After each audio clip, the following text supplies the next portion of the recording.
بادشاہ کے وزیر سے 3 سوال۔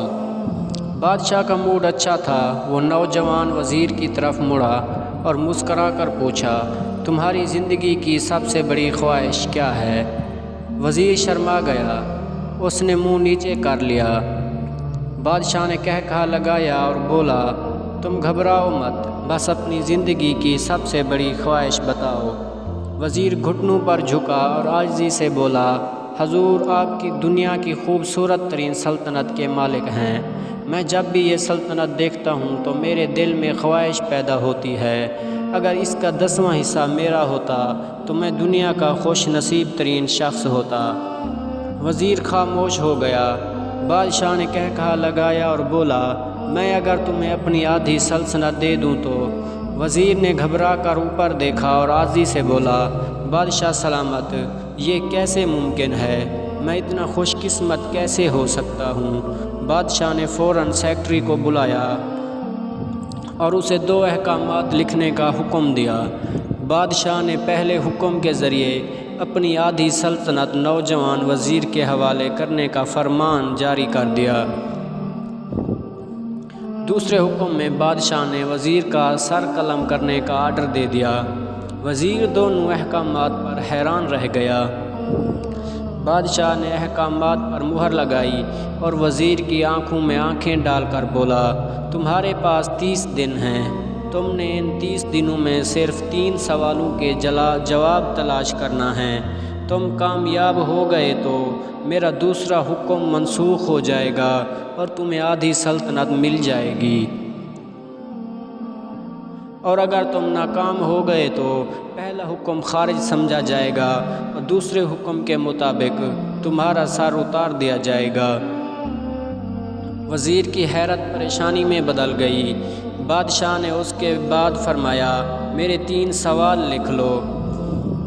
وزیر نے لکھنا شروع کر دیا۔ بادشاہ نے کہا، انسان کی زندگی کی سب سے بڑی سچائی کیا ہے؟ وہ رکا اور بولا، دوسرا سوال، انسان کی زندگی کا سب سے بڑا دھوکہ کیا ہے؟ وہ رکا اور پھر بولا، تیسرا سوال، انسان کی زندگی کی سب سے بڑی کمزوری کیا ہے؟ بادشاہ نے اس کے بعد نکارے پر چوٹ لگوائی اور آواز بلند فرمایا، تمہارا وقت شروع ہوتا ہے اب۔ وزیر نے دونوں پروانے اٹھائے اور دربار سے دوڑ لگا دی۔ اس نے اس شام ملک بھر کے دانشور، ادیب، مفکر اور ذہین لوگ جمع کیے اور سوال ان کے سامنے رکھ دیے۔ ملک بھر کے دانشور ساری رات بحث کرتے رہے، لیکن وہ پہلے سوال پر ہی کوئی کانسٹنٹ ڈپلیمنٹ نہ کر سکے۔ وزیر نے دوسرے دن دانشور بڑھا دیے، لیکن نتیجہ وہی نکلا۔ وہ آنے والے دنوں میں لوگ بڑھاتا رہا، مگر اسے کوئی تسلی بخش جواب نہ مل سکا، یہاں تک کہ وہ مایوس ہو کر دارالحکومت سے باہر نکل گیا۔ وہ سوال اٹھا کر پورے ملک میں پھرا، مگر اسے کوئی تسلی بخش جواب نہ مل سکا۔ وہ مارا پھر رہا تھا، شہر شہر، گاؤں گاؤں کی خاک چھانتا رہا۔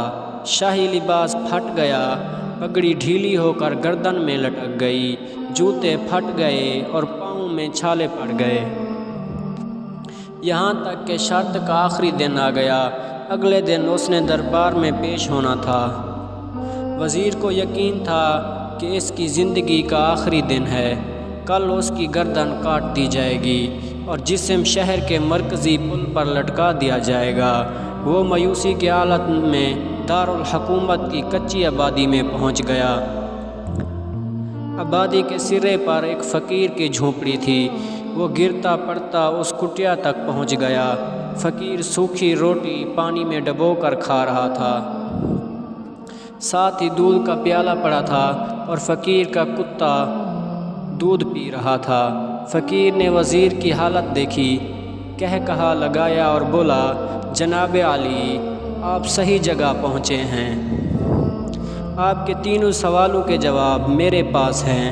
وزیر نے حیرت سے اس کی طرف دیکھا اور پوچھا، آپ نے کیسے اندازہ لگا لیا میں کون ہوں اور میرا مسئلہ کیا ہے؟ فقیر نے سوکھی روٹی کے ٹکڑے چھابے میں رکھے، مسکرایا، اپنا بوریا اٹھایا اور وزیر سے کہا، یہ دیکھیے، آپ کو بات سمجھ آ جائے گی۔ وزیر نے جھک کر دیکھا، بوریوں کے نیچے شاہی قلت بچھی تھی۔ یہ وہ لباس تھا جو بادشاہ اپنے قریب ترین وزراء کو عنایت کرتا تھا۔ فقیر نے کہا، جناب عالی، میں بھی اس سلطنت کا وزیر ہوتا تھا۔ میں نے بھی ایک بار آپ کی طرح بادشاہ سے شرط لگانے کی غلطی کر لی تھی، نتیجہ آپ خود دیکھ لیجئے۔ فقیر نے اس کے بعد سوکھی روٹی کا ٹکڑا اٹھایا اور دوبارہ پانی میں ڈبو کر کھانے لگا۔ وزیر نے دکھی دل سے پوچھا، کیا آپ بھی جواب تلاش نہیں کر سکے تھے؟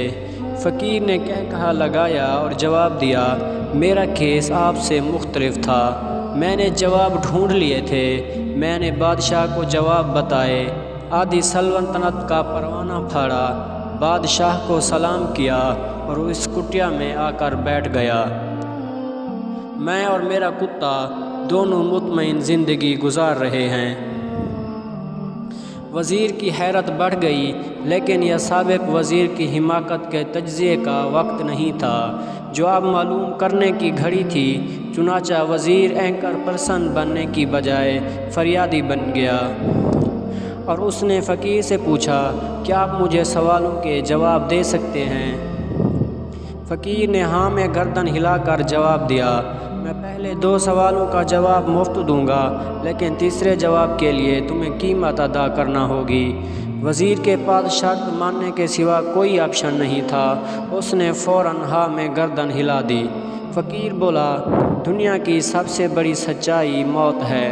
انسان کوئی بھی ہو، کچھ بھی ہو، وہ اس سچائی سے نہیں بچ سکتا۔ وہ رکا اور بولا، انسان کی زندگی کا سب سے بڑا دھوکہ زندگی ہے۔ ہم میں سے ہر شخص زندگی کو دائمی سمجھ کر اس کے دھوکے میں آ جاتا ہے۔ فقیر کے دونوں جواب ناقابل تردید تھے۔ وزیر سرشار ہو گیا۔ اس نے اب تیسرے جواب کے لیے فقیر سے شرط پوچھی۔ فقیر نے کہا لگایا، کتے کے سامنے سے دودھ کا پیالہ اٹھایا، وزیر کے ہاتھ میں دیا اور کہا، میں آپ کو تیسرے سوال کا جواب اس وقت تک نہیں دوں گا جب تک آپ یہ دودھ نہیں پیتے۔ وزیر کے ماتھے پر پسینہ آ گیا، اس نے نفرت سے پیالہ زمین پر رکھ دیا۔ وہ کسی قیمت کتے کا جھوٹا دودھ نہیں پینا چاہتا تھا۔ فقیر نے کندھے اچکائے اور کہا، اوکے، تمہارے پاس اب 2 راستے ہیں، تم انکار کر دو اور شاہی جلاد کل تمہارا سر اتار دے، یا پھر تم یہ آدھ پاؤ دودھ پی جاؤ اور تمہاری جان بھی بچ جائے اور تم آدھی سلطنت کے مالک بھی بن جاؤ۔ فیصلہ بہرحال تم نے کرنا ہے۔ وزیر مخمصے میں پھنس گیا، ایک طرف زندگی اور آدھی سلطنت اور دوسری طرف کتے کا جھوٹا دودھ تھا۔ وہ سوچتا رہا یہاں تک کہ جان اور مال جیت گیا اور سیلف ریسپیکٹ ہار گئی۔ وزیر نے پیالہ اٹھایا اور ایک ہی سانس میں دودھ پی گیا۔ فقیر نے کہا لگایا اور بولا، میرے بچے، انسان کی سب سے بڑی کمزوری غرض ہوتی ہے، یہ اسے کتے کا جھوٹا دودھ تک پینے پر مجبور کر دیتی ہے، اور یہ وہ سچ ہے جس نے مجھے سلطنت کا پروانہ پھاڑ کر اس کٹیا میں بیٹھنے پر مجبور کر دیا تھا۔ میں جان گیا تھا، میں جوں زندگی کے دھوکے میں آؤں گا، میں موت کی سچائی کو فراموش کرتا جاؤں گا، اور میں موت کو جتنا فراموش کرتا رہوں گا، میں اتنا ہی غرض کی دلدل میں دھنستا جاؤں گا، اور مجھے روز اس دلدل میں سانس لینے کے لیے غرض کا غلیظ دودھ پینا پڑے گا۔ لہذا میرا مشورہ ہے، زندگی کی ان 3 حقیقتوں کو جان لو، تمہاری زندگی اچھی گزرے گی۔ وزیر خجالت، شرمندگی اور خود ترسی کا تحفہ لے کر فقیر کی کٹیا سے نکلا اور محل کی طرف چل پڑا۔ وہ جوں محل کے قریب پہنچ رہا تھا، اس کے احساس شرمندگی میں اضافہ ہو رہا تھا، اس کے اندر لذت کا احساس بڑھ رہا تھا۔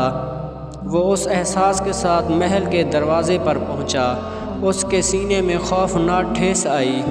وہ گھوڑے سے گرا، لمبی ہچکی لی اور اس کی روح قفس عنصری سے پرواز کر گئی۔ ہمیں کسی دن کسی ٹھنڈی جگہ پر بیٹھ کر زندگی کے ان بنیادی سوالوں پر ضرور غور کرنا چاہیے۔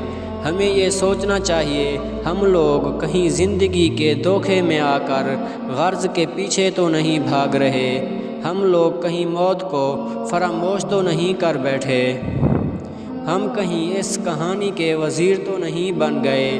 مجھے یقین ہے ان لوگوں نے جس دن یہ سوچ لیا اس دن کے بعد کوئی پاناما ہوگا اور نہ ہی لیکس۔ اس دن یہ لوگ غرض کے ان غلیظ پیالوں سے بالاتر ہو جائیں گے۔